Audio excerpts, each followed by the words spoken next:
anak-anak, selamat pagi. Bagaimana kabar kalian hari ini? Kiranya kita semua dalam keadaan sehat ya, Nak.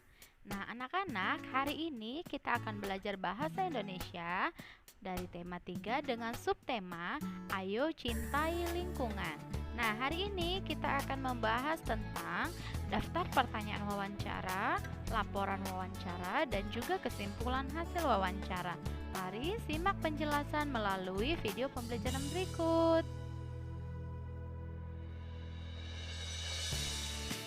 Oke, sekarang kita akan bahas contoh daftar pertanyaan. Nah, di sini ada topiknya tentang budidaya kerang mutiara. Nah, narasumbernya berarti peternak kerang mutiara. Nah, di sini ada contoh daftar pertanyaan saat kamu melakukan wawancara dengan topik budidaya kerang mutiara. Nah, pertanyaan yang pertama, sudah berapa lama Bapak membudidayakan kerang mutiara? Yang kedua, apa saja yang diperhatikan saat melakukan budidaya kerang mutiara? Nah, yang ketiga, bagaimana proses untuk memanen kerang mutiara? Nah, ini adalah contoh daftar pertanyaan dengan topik budidaya kerang mutiara.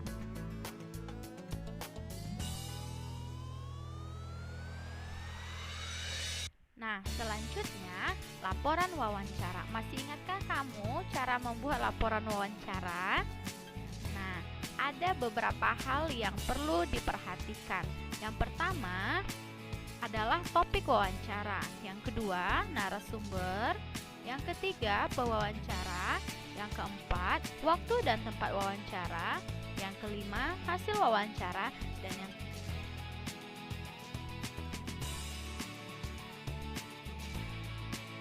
cara merupakan keseluruhan isi wawancara yang telah kamu lakukan.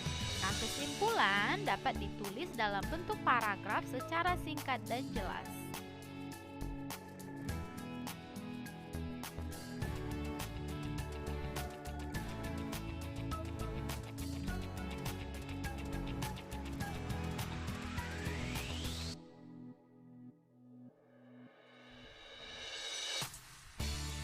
Nah, apa saja langkah-langkah menulis hasil kesimpulan dari suatu wawancara? Nah, yang pertama, tulis jawaban secara jelas dan rinci sesuai dengan pertanyaan. Yang kedua, baca dan pahami kembali jawaban narasumber. Yang ketiga, lakukan pengelompokan jawaban yang mengandung inti topik wawancara. Yang keempat, tentukan ide pokok yang mengandung topik wawancara. Yang kelima, tentukan kalimat utama yang menjadi inti pembahasan dalam wawancara. Yang keenam, tentukan kalimat penjelas yang mendukung inti topik berdasarkan jawaban narasumber. Yang ketujuh, gunakan kalimat yang efektif agar kesimpulan tidak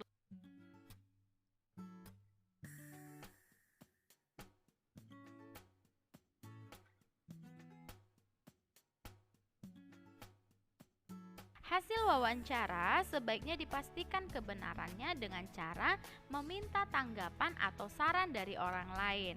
Nah, hal yang dilakukan sebelum memberikan tanggapan adalah yang pertama, kamu harus membaca hasil wawancara secara utuh. Nah, yang kedua, coba perhatikan hal-hal yang penting yang ada dalam wawancara. Nah, ketentuan pertanyaan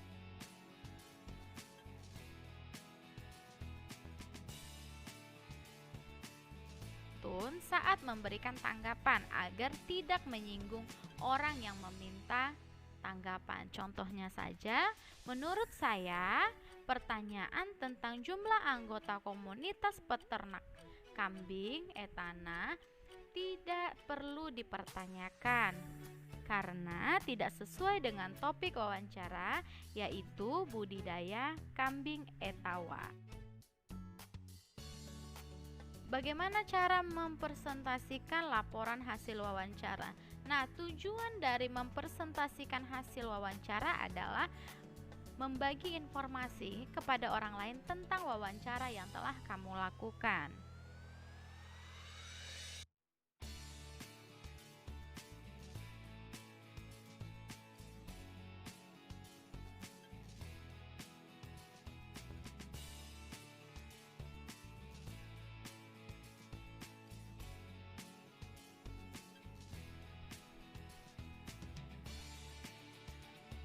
Nah, cara melakukan presentasi yang baik, ada beberapa hal yang perlu kamu ketahui.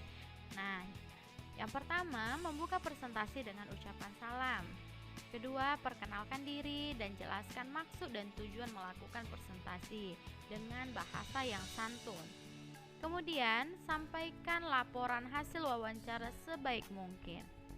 Dan menyampaikan materi atau hasil wawancara dengan jelas dan rinci. Nah, cara menyampaikannya boleh dengan bercerita. Hasil wawancara disampaikan secara komutatif atau menggunakan bahasa yang mudah dipahami. Saat menyampaikan laporan, sesekali perhatikanlah orang yang menyimak. 8.